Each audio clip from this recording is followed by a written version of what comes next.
I went and cross-threaded it and got a bit squirrely and kind of got on the sidewalls pretty good and spun it around kind of like all of them are doing nowadays in the two wheel skills. And, Right. back then a save meant the body didn't get destroyed and you landed on your wheels. It meant you saved the truck from getting destroyed. Yeah. And so we ended up taking the save of the year at the big banquet in Vegas with all the big name drivers and Monster Jam at the time. And yeah, that was a pretty proud moment. Are you into four-wheeling, camping, and exploring? How about off-road racing like mud bogs, short course wheel-to-wheel racing, or even desert races? Well, you've come to the right place. Welcome to 4x4 Canada podcast. My name is Wes, and I've been four-wheeling since I was 6 weeks old.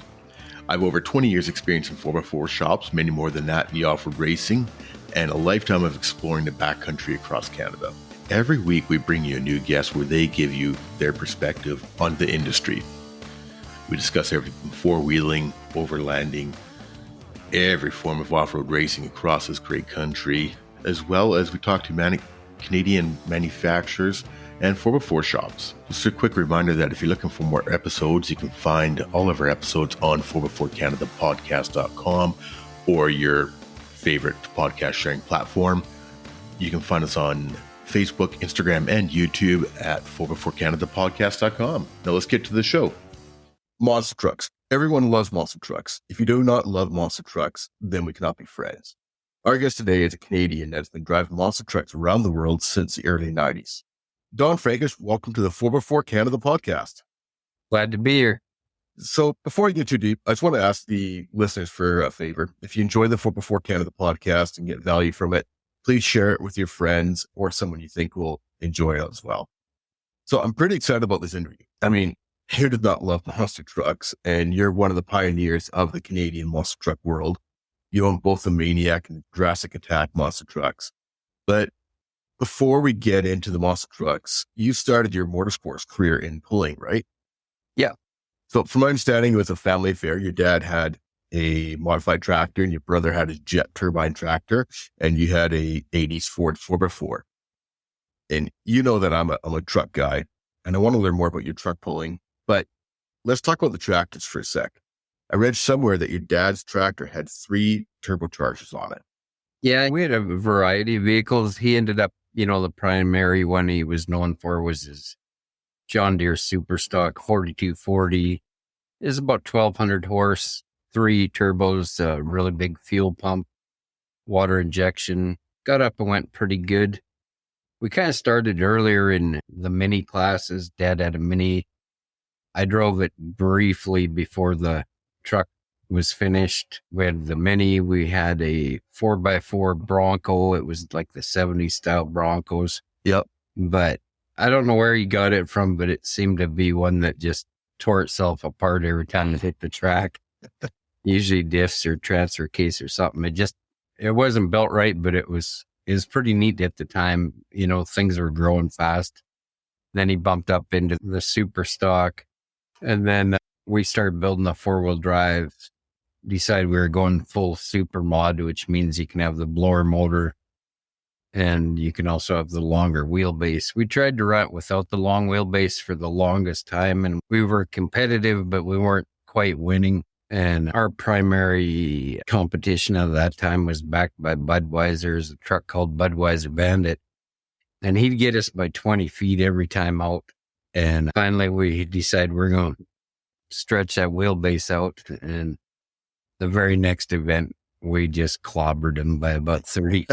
So it was a good move, but it quickly evened out. We were all pretty strong. There were some guys out of Montana that were right in the ranking every time too. So it was any man's game any weekend after that. So what does the lengthening of the wheelbase do? Just add more stability or? Yeah, it puts more weight on the front end. And, okay. In 4-wheel drives, you want as much weight on the back with the hitch as you can get, but you also want that hitch design to work for you where it's pulling the front down at the same rate. It's kind of like a teeter-totter almost, right? You got to make both ends pull, where actually 2-wheel drives, your teeter-totter is on the back tires only, and you just want them front ones just barely dancing off the ground. So that's more of a weight guessing game. With the 4-wheel drives, it was as much weight as you can get to the front. Right. Gotcha. And then with the 2-wheel drives, are they running like a different brake for each wheel? Yeah. Keep it straight. Yeah. They all run wheel brakes. Yeah. And same with the tractors as well. Yeah. Now, so your truck, when you went to the super modified, that was that 80s Ford called Maniac. What did you guys run for an engine in that? Was that a Ford engine? Yeah, it was a 558 Cobra Jet Ford. We were putting out about 1,300 horse on the dyno, which makes you wonder how all these guys claim to have these huge numbers in monster trucks.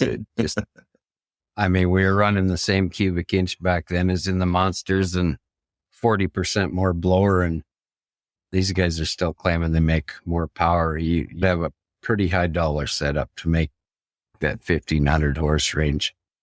Yeah. Alcohol, I assume? Yeah. So you guys don't run anything for cooling in the pulling trucks, do you? I mean, you're not really, I guess, you're not cranking it hard and long enough to make it really worth running a radiator or not.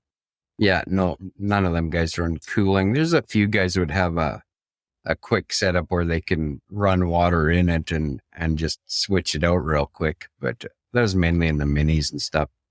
Right. You know, if you're running back to back in a pull off or something, they might try and do that. But most of us didn't bother at all.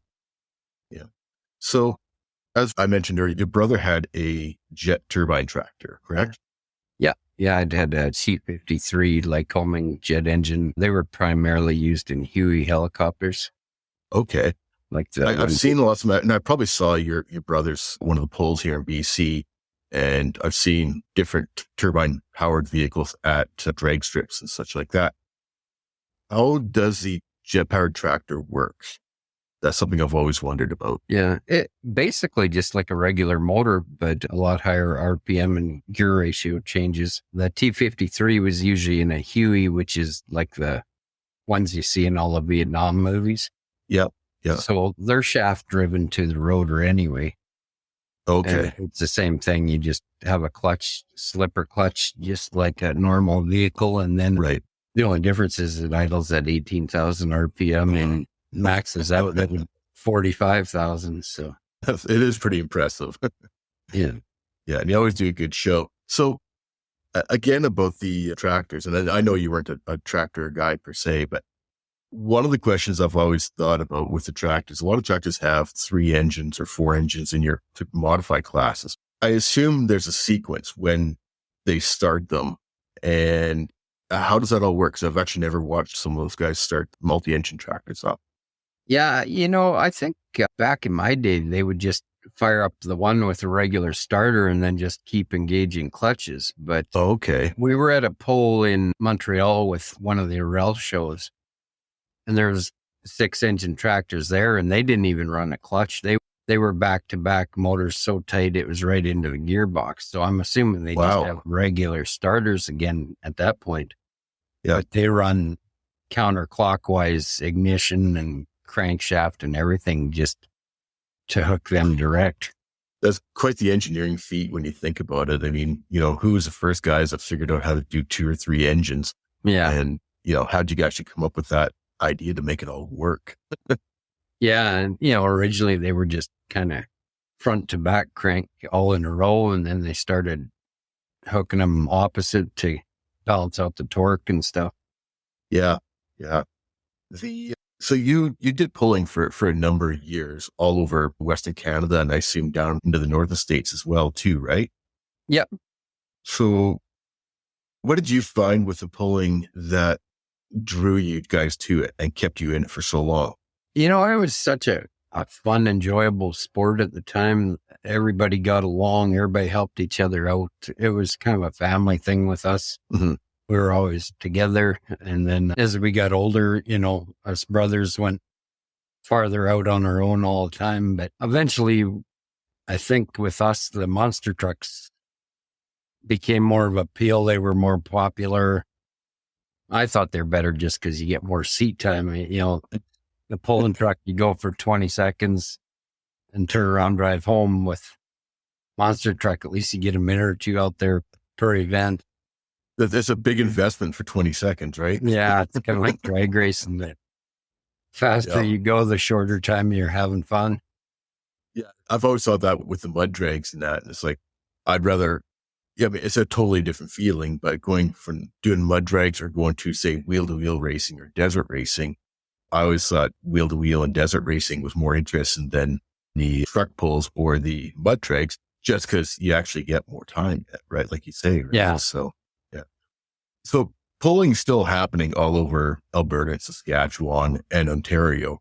I shouldn't say it's not as popular as it used to, but being in BC, I don't see much of it here. So that's why I don't know if it's as popular. But I know the prairie pulling leg is in the west, and the Ontario truck and tractor pulling station is out east there. And I'll drop links to those in the show notes for people that are interested in those. Do you still get out to watch some of the polls? It's been a couple of years now. Usually we're booked almost every weekend nonstop with the ride truck stuff. So yeah, the only way we get there is if we're doing ride truck stuff there. And, they're not the biggest events out there. So quite often, if, there's an air show, then it's kind of a no-brainer that there's going to be 10,000 people at an air show instead of 2,000 or 3,000. But yeah, we got out to one in Medicine Hat a couple of years ago, and it's amazing how many of them chassis are still out there. My Maniac pulling truck is still out in the state of Maine. I talk to the guy every now and then, and he's got a 1,500 horse naturally aspirated motor in it now. Really? And he's running at the top NTPA Grand National level.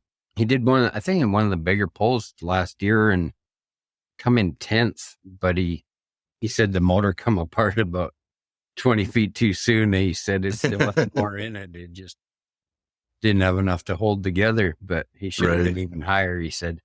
And it's amazing that truck looks like the day it came out of the body shop still. It's gorgeous. Yeah, I saw you posted some pictures a while ago on Facebook, and yeah, it looks identical or very close to when you had it. Yeah, it's still got my name on the door. It's a beautiful truck. I have to admit, that's one thing that the pulling guys seem to spend a lot of time on, keeping their trucks very, very clean, very, very visually appealing. So let's hop into the monster trucks. It was your brother Kirk who got into them first, right?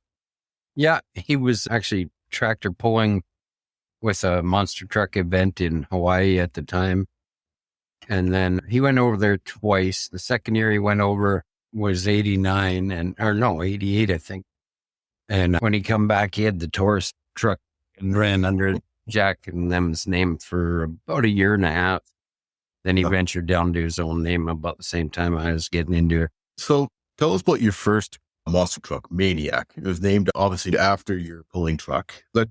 Maybe if you can tell us a little bit about that first truck. Yeah, we bought that truck from a guy in Hayes, Kansas. It was previously run as Night Warrior. So we ran it that name for one weekend, just kind of for reasons. And after that, we painted it Maniac. It was pretty standard blue Ford looking thing. We had some Ford sponsors locally at that time. So they wanted that Ford STX kind of sport package look at the time. And we liked that. Mm-hmm. And then as we were making the switch to the fiberglass bodies, we had the 96 one on there for quite a while. Yep. And then just, keep updating it, make it continuously modern looking. Never really had an old school body on it. Or, I guess maybe the original one was considered old school now, but most were 80s or newer style. Yeah. Was it a leaf spring truck? It was a leaf spring truck. It landed really nice for leaf springs, and we had a local spring company design springs for it shortly after we got it. So I can honestly say it never really beat me up. Like we'd get some pretty good air for the day, and it might jar you, but it didn't hammer your back like some of the guys. Yeah. I've seen some of them really super rough riding. It was interesting. I mean, you can make leaf springs work, but you got to work to make them work. Well, and most of the guys just had arched springs. We had reversed arch for counter recoil, right? Most guys didn't do that at the time. Yeah. And so we had a lot thicker stack, but it wasn't very arched. It was meant to work both ways and dampen quickly. That's great. Now, you guys ended up eventually going to a different chassis for the Maniac, right? Yeah, we ended up buying a Dan Patrick PEI chassis in 96. And then we still had the square frame chassis. That's when we started building Jurassic Attack. First year we had it out, it was still a 5-ton truck. We just kind of switched it to the fiberglass body setup. Right. And then about a year later, we, moved the engine to the rear, switched out the big 5 tons for the Rockwell rear ends and stuff. Got it, back to a competitive weight with all the new guys. That chassis kept evolving. We probably changed it 4 times. Yeah. I've been moving that engine to the back made a big difference in the handling of the truck, eh? Yeah, quite a bit. Like anything, lower is better. And we just kept running that lower ride height and lower 4-link and cradle. And yeah, I know like the last change, it used to really hike up the inside tire on a donut. And then we dropped the motor another 5 inches and it totally cured that problem. It was a beautiful little truck drive, actually. I never drove it a lot until the last year. And even after I'd sold it, I drove it for Trent in Vancouver and BC Place there. And I always assumed it was a little rougher truck because it had the shorter shocks on the front. But we were hitting that bus stack pretty good and I just couldn't get enough of it. It landed so nice. That's got to be one heck of a thrill, hitting the buses. Yeah. The airtime. I've gotten with some of the short course racing and desert racing, I've gotten obviously some airtime, but jumping over buses is a whole other thing. Yeah. It used to be a lot more intimidating in the early years when they didn't have the dirt ramps and all that. It was more of like a rock crawler challenge at the time of how do you get up there. And of course, if you're first up, the cars are pretty tall and fresh, but the farther you are back in the pack, then you got a bigger obstacle or a bigger wall to get up. And there's a lot of momentum and inertia involved in doing it right. And I kind of miss that. Like today's drivers, a lot of them never even experience that. It's just dirt ramps that a stock Bronco could climb up, Yeah. There's no challenge to it, right? So yeah, that's one thing. There's been a real change in not only in the trucks, but in the monster truck world. And, in regards to the jumps and that, starting from just crawling over cars to jumping cars, going into the racing and that. What's your preference? You've done a bit of both. You've done the racing and like you say, the jumps aren't, there's more ramps to them now.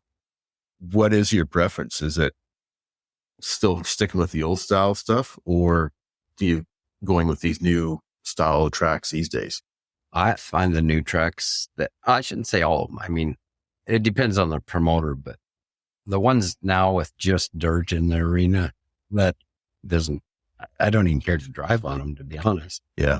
The big tracks and all you guys dirt ramps. And by the time you've watched 8 trucks hit the same dirt ramp, all they can do is get big air or crash into the next ramp and make things happen. I don't care for that at all. I like where they just put all kinds of stuff out there. We do a event at the Rad Torque Raceway. It used to be Castrol and Edmonton there.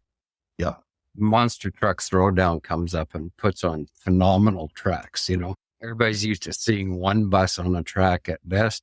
They put out 3 and guys are jumping them end to end and stuff. You can get Kohler and Cretan and those guys just going nuts. Yeah.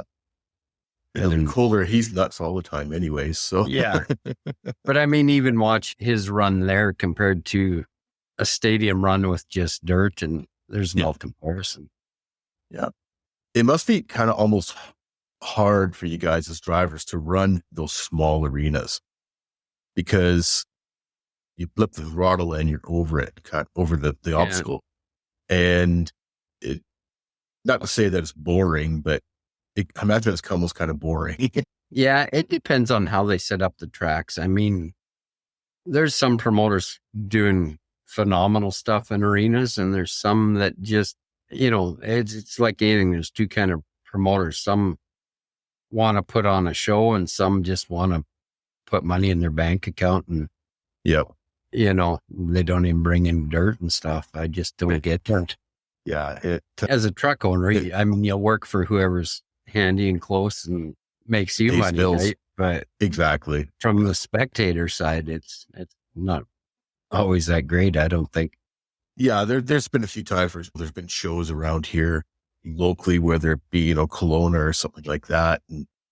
And I haven't gone just because I know the size of the arena. And it's like, I've been to some of the bigger outdoor events, been to some of the real big ones, been to Chris Morrell's events in Montreal and that.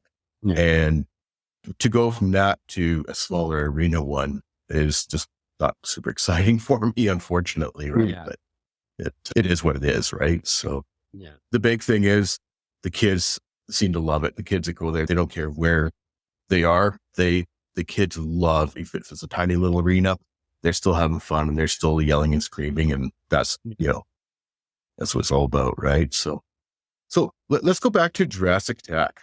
Where did you come up with the name or the idea for such an awesome looking monster truck? I mean, that thing is one of the first trucks that really went with these 3D bodies, and it's still a body style that looks great today. Originally, I guess at the time, Bigfoot had just come out with Snakebite, and it was proven to be really popular. They were kind of trying to make it the villain thing. I don't think that's what made it popular. I think it was the appeal to the public, the kids mainly. Yeah. And so we kind of sat back and watched that for about a year just to see if it booked or was a fad. And I think Predator was out at the time, and maybe Samson were about the only two full 3D kind of setups. Yep. And I was actually driving to a show somewhere across North Dakota. We were trucking along and stopped in at the local truck stop and seen the movie, or it wasn't even a movie, it is just a book, Jurassic Park, on tape. And I would once in a while buy these tapes, just help pass the time. I'm like, oh, that's a really great story. It'd make a great movie if Spielberg or somebody did it. Other than that, it'd probably be crap. And, kids always loved dinosaurs. I did growing up. And I'm like, geez, that would make a great concept. So we had our t-shirt guy draw up some art for us. I mean, as soon as he drew it, we went with a T-Rex originally, and it just didn't fit. It didn't match the tires, the shape of the body, the chassis. It looked like an alligator or something. And yeah.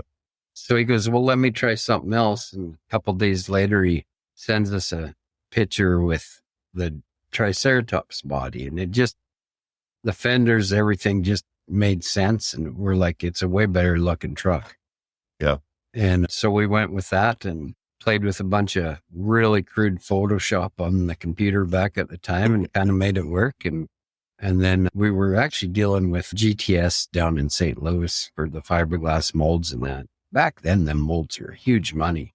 And we ended up going with them. And, it took about almost 8 months, I think it was, to get an actual body to us. And then when we're coming across the border with it, one of the guys that is one of the custom agents, he's like a big biker guy, core Harley, all tattoos. You'd never expect him to be a border agent, but we've known him for years because we cross there all the time. Right. And he's like, you guys need to get the guy in Calgary, Blake, to paint that at Cross-eyed. He's phenomenal. And we're like, well, that's where it's going next. And, we left the whole paint design up to him. We didn't go preview it or look where he is headed with it or anything. We just put our trust in him, and it came out phenomenal, beyond the quality that should ever be on a monster truck. But that's where the paint came from, was all out of his head. And I imagine the first time that you saw it, I mean, obviously you had a little bit of input into it, but not going and checking on it and not seeing these proofs, seeing that painted for the first time, that must have just blown your mind. Oh yeah. We had no idea what it was going to look at. We just knew there was going to be an eyeball where it was, and that was it. We didn't say do scales or don't do scales or whatever. He come up with it all on his own. Yeah. And the detail on that was just incredible. Like, yeah. Like you say, it was too nice to be on a monster truck body. Well, and then they had such a polished gel coat on it. I mean, it was unbelievable how their trucks shine. But Yeah. and I So- still put him. We were actually talking with him to do our new ride truck design, Mhm. but we kind of just couldn't get it on the same page on the view, and we were running out of time. So now we're going with the guys that did the last Jurassic for Paul and those guys. Are the new trucks, like, say, are they still hand painted or are they using more wraps? It's a bit of both still. Like, I still talk to Paul pretty constant. We did wrap on that new Jurassic Attack with kind of the robotic look. Yeah. And then he come out with his other dinosaur, the Velociraptor, and that one's all airbrushed still. So I think That's it a just lot of depends on work. the shapes and how easy it is to replace quickly. Did you guys have to do much for replacements over the years on those? No, I think we only went through 3 Jurassic bodies in the racing setup. That's pretty good. After a certain amount of time, we had brought the molds up here from St. Louis. So if you had, say, a bedside and a third of the middle was missing, you just throw the 2 end chunks back in the mold and fill in the blank. And Right. so it wasn't too bad to repair. Right. So how many hours did he have into that original Jurassic Attack? I can't imagine. It just still blows my mind that's all airbrushed. I think it was up there for about 2 weeks. Yeah. It was done in Calgary. That's a lot of work. So when you had both trucks, you had Maniac and you had Jurassic Attack, obviously traveling together. You stayed with Maniac and you had a couple different drivers for Jurassic Attack, right? Yeah, I think I was just afraid to wreck that thing, do the first thing. And then one weekend we swapped trucks and the guy in mine ended upside down anyway. So Jurassic Attack kind of went into sort of a semi-retirement for a number of years. And then you got out and you leased this to a couple of guys and eventually sold the trucks. You want to tell us about the guys that were leasing it and where the trucks are these days? Yeah, well, originally the last full-time driver was Gary Schott Jr. He drove for me for about a year. He was already starting gathering parts on his own new truck. And it was, a full CRD chassis, state-of-the-art, probably $250,000 truck by the time he was done. And he always wanted to run that Jurassic name. And we were going to do that kind of new look on it. He ended up only having that truck about 2 years, never did get our body attached to it. He actually had one of the European bodies down there at his shop. And then he moved on, family life and whatnot. Yep. Sold his truck. I think it runs his bad company now. And so the idea was always there to do a lease deal with someone else, but it had to be, there's a pretty slim margin of people that would fit my criteria for that. We wanted it somebody that was on TV a lot and somebody that's going to be in the top 5 probably every time out. Yep. And, not many independent guys are in that parameter. Yeah. And so it was always in the back of our mind, but we just didn't know who to match up with. And then I started doing these events in Australia for a promoter over there. And that came about through Craig Christensen with Dragon Slayer. And we were on our way back from an event over there in between airports. And I got a text from Paul Jensen. He's related to Craig. And he's like, would you be interested in doing something? And I'm like, yeah, we've always been looking. And, his chassis had impressed me at a Edmonton event a couple of years before. A couple are CRD type designs and a couple are his own design and Craig's and whatnot combined. And I'm like, yeah, I think it'd be a good fit. And it just felt right because I guess of the Australia connection we both have, let's talk. And over the next probably 8 months, we kind of made a plan, and then they come up and got the molds, and he leased that name for almost a year. Well, about a year and a half, almost 2 maybe. And, that was my intention for him to see how popular it was. And yeah, he kind of made an offer early on, and I'm like, you know what? You haven't really seen the popularity yet because of COVID. You can't do autographs with kids, and you don't see the lineups that thing will create in the pit party. And so I'm like, no, we're not there yet. And then about 6-8 months later, he started bringing it up again. And it's like, yeah, but we kept working both ends till we were both happy, and Yep. worked out great. So now he has all the name, trademarks, website, media stuff, and we're starting out fresh, creating something completely new. So you And- guys got into the ride trucks as well too, right? Yeah. Yeah. So mostly around Western Canada, I assume. Yeah, we've made it out to Toronto a couple times, did some fairs out there and Yep. TV stuff out there. But usually we try and stay between Manitoba and Vancouver kind of thing. Yeah. Been quite a while since we've been to BC, but yeah, we'll go wherever the crowds are. And what body was that using, and what name was that? That was with the Jurassic Attack body. That was okay. Yeah. So obviously you're working on something new for now for the next season, and go from there with the ride truck as well too, or did he take Yeah. everything? Yeah, no, we still own the same chassis as far as the ride truck concerned. Yeah. He just bought the name and rights to the Jurassic stuff. And then Right. the Maniac stuff, the same thing. Another fella bought it out. When we sold that truck, the first owner bought that. He ran a couple of years and then sold everything to a fella down in Oregon area there by Portland. Okay. Yeah. Oregon or Washington. I'm not sure where he calls home. He bought the whole Maniac thing at the time. Obviously, it wasn't near the value of the Jurassic, but The name on the Jurassic, like the whole body and the whole look, definitely appealed to a lot of people. I have to admit, I like the older body style, or like their real truck, but the Jurassic Attack style trucks really appeal, I think, to the kids, and that's where a lot of marketing goes towards with the kids as well too. You guys got into the toys and stuff like that as well too with Jurassic Attack, right? yeah, actually both trucks had deals with Hot Wheels and several others, but I mean, the comparison for the timeline is probably 4-1 in favor of Jurassic. Like, Yeah.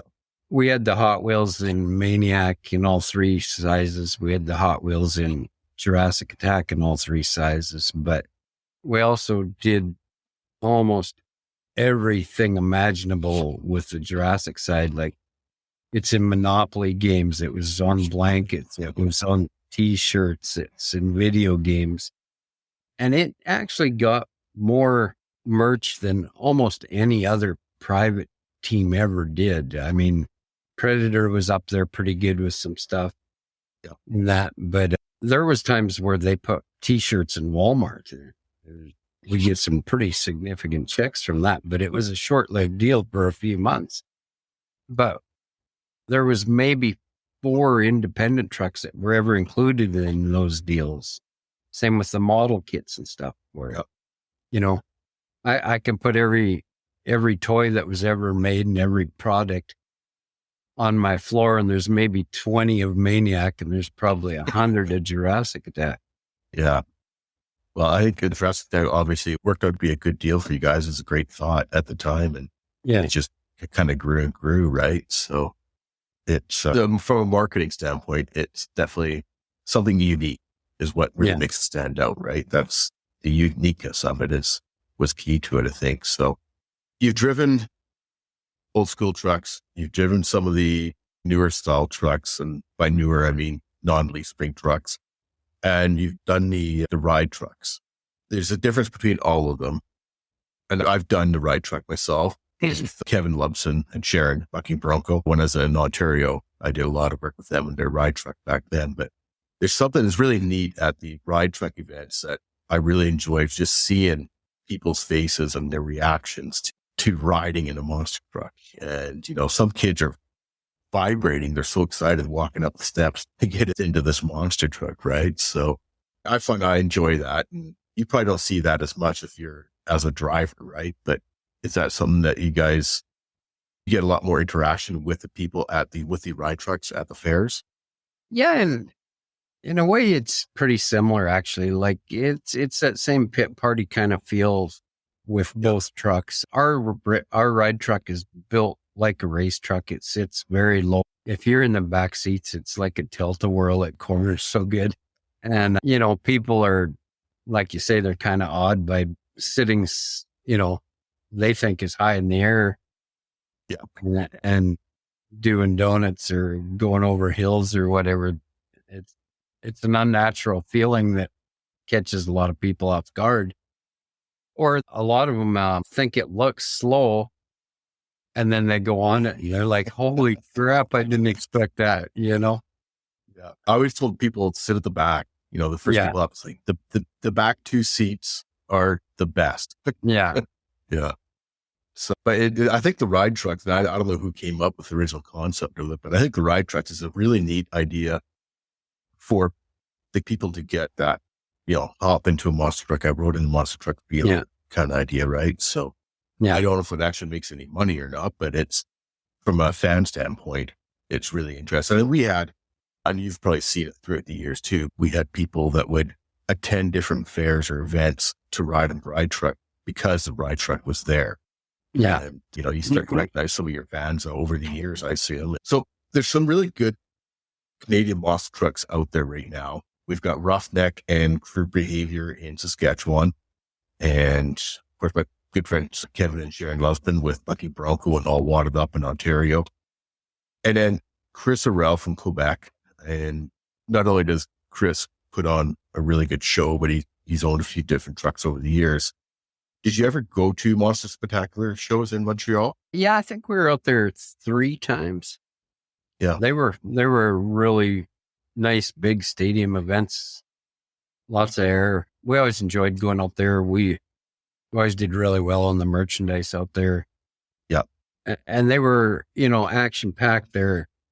Lots of really good tractor pulling, and that's some of the best pulling I ever seen live was out there. Oh, yeah. But, there was some 6-7 engine tractors, so we never see that in Alberta, but they were coming out of the US and, triple turbines and stuff. Triple turbines. I can imagine that. Yeah. It was a good event. So, depends where they're at out that way. Some we enjoyed more than others, but we went out all the way to Newfoundland a couple times too. Oh, yeah. I didn't really know much of Chris's truck history other than what I viewed online or, me and him would chit chat about it, but I never encountered any of his trucks early on when it was new. He was obviously a pioneer in it and, went coast to coast with his own trucks and shows, but they just didn't get near us, I guess. My first truck I seen was, the Bronco 148s was in Calgary at a bull one year. And then I think the first one I seen with 66-inch tires, the All American, and I can't even remember what their other truck was. They were touring with World of Wheels at the time. Or something like that. That's it. Yeah. Yeah. They were in Calgary at the World of Wheels doing an exhibition in the one arena. And then we did a pull in the Saddle Dome once. Actually, I don't think we were competing. We were just being spectators at that one. And Trevor McLean was there with the Swamp Rat. Yep. I think that was probably one of his last events. He kind of got out of it. The government wouldn't let him write any of it off as a business, and it just wasn't practical to keep doing if you're forking that much parts out and not writing it off. And then I actually ran into him about 6 years ago, and we'd never talked other than in the parking lot that Calgary show after the event. And I don't know, there's a connection there. Somehow we get along so good just because of our history, I guess, is very similar paths. Yeah. And that truck's still looking gorgeous as ever sitting in his yard. Oh, I've seen pictures of it sitting there in Elkford, and somebody sent me pictures of it a long time ago, and it's still sitting there beautiful, and which is great to see. It'd be nice to, see it out of it that bit, but Swamp Rat was, pretty much one of the original Canadian monster trucks, and it would be really neat to see it out. Yeah. Try and encourage him every now and then. I think it was number 6 in the whole world, actually, to be on 66-inch tires. Like, that's what I've heard. Been the Bigfoot of Canada, Yeah. It's too bad the government couldn't agree with them that you could do it as a business, right? Like just, but we all know how government is, right? So, and I've seen the Swamp Rat out in here in Kamloops at a couple of events up in Lackawanna with some of the off-road racing and that. And Then I think my second monster truck I saw was the orange Ford. Yeah. Yeah. And so saw that here in Kamloops as well at a car show. And back then, of course, it was just the days of just crawling over the cars, right? Yeah. We ran now. with him quite a bit. And he had Orange Crush, and then he switched over to White Lightning, and we ran into him quite often with the tractor pulls at some of the bigger events. Yeah. That's probably where we started to get the bug, I guess. I never really thought I'd get into it originally, but then once my brother bought one, it's kind of like, well, I can do that too. That looks like well, it's being a career at the time. Is more of a weekend warrior thing, doing farming. But so is that what you were doing before, was farming? And we had a really big farm at the time, almost a whole township actually. So like 36 sections of land. Wow. And mainly dry land. So we were pretty busy with that. And then, the weekends we'd go tractor pulling, and eventually monster trucking was, you could do lots in the winter, but not much in the summer. And yeah, because you're working. Yeah. Well, I think monster truck driving is definitely a lot more fun than farming. Yeah, for sure. Yeah. It's led us a lot of places around the world that we'd have never seen as farm kids. That's for sure. Yeah, no doubt. Now, you mentioned that you've been over doing the monster trucks over in Australia. Whereabouts else have you been with the monster trucks? Feld ran one of our Jurassic bodies on one of their Monster Jam trucks and took it to Europe a couple times. So I was in Holland, I was in Wales with that truck, and then a couple other guys drove it over there. Cam McQueen drove it. I think Randy Brown drove it a few times. But that's kind of the main overseas ones. There's them two, and then a couple places in Australia. We've done Perth twice, Adelaide, and then COVID kind of put an end to that stuff. So, do you find that the monster truck fans are the same around the world in regards to their enthusiasm and just their just being fans? Oh yeah, like when we're in Holland, you couldn't even talk to the kids because they speak a different language, but right. You knew exactly, they wanted an autograph, or they wanted a picture, or they wanted to show you the drawing they did or whatever. And yeah, it's the same no matter what. Energy's always there. So you've got the ride truck coming up. Have you guys got anything booked for shows yet, or just waiting to see what comes up? We got our regular ones that always fall into place. The Rad Torque Raceway event, the couple other air shows, Lethbridge air shows going back to back this year, so they don't conflict with the other 5 in Alberta on the same weekends next year or the year after, right? So I think that's a wise choice on them. A lot better acts are available than there was last year because of the military stuff. Yeah. I think we're going to be maybe at the Red Deer Fair. And yeah, there's a lot of them just fall into place as the season progresses. It's a bit early yet, but yeah. All the regulars are there still. Some don't even know, got a different truck coming probably, but it don't matter. It'll be good. It's the same people behind it. And as long as you guys still putting on the show and people are still enjoying it. So that's the main thing, right? So where can people find out about your upcoming events and shows? Do you guys have a website and that? We don't at the moment. We're just kind of getting all that set up again now as fresh. With a new name. Yeah. And we can't really, we can grab the name off the, the .com part of it, but we can't really put anything up because we don't want to give away the concept until it's something totally understandable. Yeah. So, that's totally understandable. Once we do find out, we'll post it up on our social media and let people know. And once you can say it. Yeah. So have you got any really big memories that stand out from your pulling and monster truck days that said that was incredible, or that just made my whole year kind of idea, or they all blend in together? Yeah, it's a pretty long path, but there's definitely pulling was just fun. It was just weekend warriors out having fun and then going for a beer after and talking about the day and a lot of camaraderie kind of stuff, where the monster truck was a little more work. You're on the road a lot more, trucking a lot more to get there. But, there was some spectacular events. Going to Australia is just ideal for me. We go over there, we wrench a couple days, maybe do some media, and then go do the show. And the promoter's like, well, here's your hotel key for the next 4 days. Go to the beach. And you're like, well, we just trashed that body. Do you want us to help fix it? No, we'll be in a different town by then. We'll fix it there. You guys go, sir. Yeah, if we have to. Sure. Yeah. Yeah. So, we'd spend most time at the beach after that. And as far as driving, I mean, when I was in Cardiff, Wales, we had a pretty boring run, I thought, going. Lots of big air, but just that's all everybody was doing is just getting repetitive. And then I went and cross-threaded it and got a bit squirrely and kind of got on the sidewalls pretty good and spun it around kind of like all of them are doing nowadays in the 2-wheel skills. And right. Back then a save meant the body didn't get destroyed and you landed on your wheels. It meant you saved the truck from getting destroyed.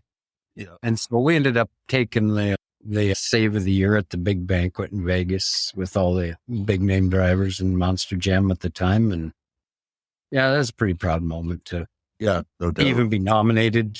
I kind of thought because it was a Europe tour, it might even just get looked right over because the exposure wasn't there. But, a few of the certain higher ups took notice of that run and it got a lot of replay time, all the different media sources. And so it carried some weight that it made it into the nomination and then ended up winning. We also had Rookie of the Year award at that same banquet. So that was kind of cool. Mm-hmm. Yeah, that's neat for sure. Have you found that social media has made a big difference in the monster truck world? Yeah, we were pretty early in that. When Kevin Wink first started driving for me, the first of the brothers, he was a pretty tech-savvy computer guy right out of college, and he kind of turned us onto the internet. And I think we were one of the first 4 or 5 teams, other than like Bigfoot and those guys, to have a website presence and stuff. And I think that helped exposure-wise, huge, Yeah. It put us in front of promoters that would have never heard of us back in the day. Before that, it was all, word of mouth from other teams and phone numbers passed along. And back then, you got invited to shows because people liked you or they liked your performance, but you still relied on those other teams to pass that number along, where nowadays, anybody can look you up on the internet and find their promoters and They can watch the videos that, fans in the stands and all that, right? So, yeah. I mean, even back then, cell phones are just starting to come out back then. I didn't have a cell phone until probably just around 2000 or something like that. So the fact that I actually had all the numbers, quickly and easily accessible. So, that was a huge difference for us. Like I say, we were farming and, you had landlines, and I got my first bag cell phone in 93. I'd have the big one because we were out in the middle of nowhere. And then all of a sudden, well, geez, I can call these promoters while I'm driving laps on the tractor, and book more stuff. I'd be like just trying to fill the winter up just to get out of there, Yeah, no doubt. Did you guys find you had a lot of issues being Canadians? So whether it be a distance thing or much for border issues. I'm sure border issues, you guys got that dialed down real good to know what you need to do. We always went in, if you got nothing to hide, you got nothing to fear. It might hold you up a few hours, but we never had we had more issues coming into Canada than we did going to the States because they thought we were bringing parts back. Yep. But, we never had much trouble. We did all the paperwork right and stuff. Yeah. And, being Canadian, we had to do that. If we did one thing wrong and we're not allowed back in the US, well, that's 80% of our market, right? Yeah. Yeah. If an American team comes up here and some do it without the right paperwork, they get away with it all the time. And, kind of drives me nuts because there's others that do it right. And, but if they get turned down from coming back to Canada, never again. Oh, well, it's only a couple shows a year to them, right? What do they care? Exactly. They just it's your livelihood. Yeah. So I do purchasing full time, and part of my job is customs. So I deal with customs every day of the week. And Yeah. I know how fun it can be, but if you do it properly, then you don't have the issues, right? Yeah. Did you guys have to have a count of your merchandise when you cross an in the border and then back through? We never took merch to the U.S. Okay. It would be considered doing business, I guess. Yeah. So we just never did. There was times where we took some across. If we were going to Montreal, we would cross in Montana and go on the interstate. But as Right. long as we didn't open the trailer, they didn't care. So, Okay. Gotcha. but yeah, we never took any down there. And that's a huge part of what happens up here is they don't do that properly, right? Yeah. Came from the U.S., so we always imported it in Canada ourselves. And, Yeah. So you might as well leave some down just across the border and pick it up on your way through. And yeah. And where we got a pretty big hassle on the Canadian side coming up. I can't remember what event we were at or how the truck got tore up, but Jurassic got tore up pretty good. And one of the tubing on the cage was getting replaced. And we didn't realize it at the time while we're down there welding on it, that it was a tubing that had the serial number stamped into it. And we got this cranky gal at the border that she's like, there's no serial number on this truck. How do I know? And I'm like, well, I'm the one that stamps it on before. How do you know I didn't make it up anyway? You know, yeah. we got the paperwork right here. And she goes, this paperwork's garbage. And she tore it up. Wow. She goes, I'm sending you back to the U.S. And I go, well, there's only one problem with that. Well, what's that? She goes, I go, you just tore up all the papers that allow me into the U.S. I can't go there now. You're stuck with me. And she got mad. Just get out of here. Get on your way. And I'm like, but I got questions. And she goes, if you start asking questions, you're going to be here a long time. And I'm like, okay, bye. Wow. I learned early on that coming back into Canada, that got to wash the trucks, you know, with dealing with race trucks, got to wash them because any dirt on the race trucks, they consider that a bad thing crossing back into Canada because of spreading. I mean, and being a farmer, you know, bad soil can do, right? So, but I remember getting turned around once because there's been too much dirt on the race truck. And they said, go find a car wash at 11 o'clock at night at this sleepy little border town. Yeah. We've done that too. Yeah. But overall, it's been pretty good. I found once that I went across when I was living out the coast, I went across to Bellingham to a race and I was going to help volunteer. And I made the mistake of saying I'm volunteering at a race in Bellingham. And they said, well, you can't go. What do you mean? Well, you're taking jobs away from Americans. And I'm like, I'm volunteering. Yeah. And they're like, yeah, and like, well, the American people are volunteering as well. Yeah, but you're still taking volunteer positions away from Canadians. And I couldn't go across it. I tried going across a different border, you know, a half hour away. And they said, no, you can't go across. And I'm like, oh. So I didn't make it down that weekend. Yeah. They hate that when you go to a different border. We had to do that once. I think we were coming from Montreal or somewhere out east, and we were crossing near Detroit area and heading to Texas. And for some reason, they didn't want to let us down there. I don't recall what it was. And so they said, you can either turn around or wait till the next day. Yeah. And we only had so many driving hours to get to Texas. So we went to the next border an hour over. They call that border shopping, and it's a huge no-no. And so we got there and they said the same thing. You're not going anywhere. But by then it was about 3 or 4 in the morning. So it was only a 4-hour wait till whatever, some other people come in or whatever. And then we went in there and they're like, well, I don't know why they held you up. Why are you here? And we're like, exactly. That's what we're wondering. Why are we in here? But they let us on our way. And I think they were just afraid we were going to sell the trucks down there. And then all we had to do is like, well, here's our website. We're in Calgary in 2 weeks or in Edmonton in 3. Obviously, we're still going to need these pieces with us. The way we went, but we had to make up some driving that day. Yeah. Yeah, it can always be fun doing the border stuff for sure. And they had a black flag on our name for months. I'd go down in my wife's little Volkswagen Beetle and like, is this monster truck business? Yeah, I got a monster truck in the back of the Beetle. And so they'd throw us on stage for about half an hour and quiz us. It can always be interesting, especially once you get that black flag. I've been lucky I haven't had that, but I know some people that have, and it's been interesting. So yeah, it was about 6 months where none of my friends would come to the border with me anymore. So the last question we ask every guest is, what Canadian would you like to listen to on the 4x4 Canada podcast? Geez, I don't know. I think Trevor would probably have some great stories with the swamp rat. I know. Yeah. I don't know a lot of his events that he did in that or the history, but just his story on how they come up with the name and got that thing buried up in the mountains somewhere.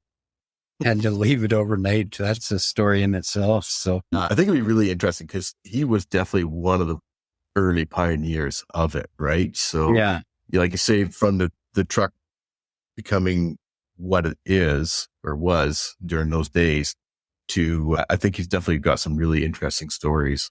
Yeah, for sure. So I remember watching that thing being built as I'd be in town picking up farm parts or whatever. At the time, it was Lethbridge Truck Equipment, and there's a guy there at the time that was pretty involved, and he still sponsors us on things today.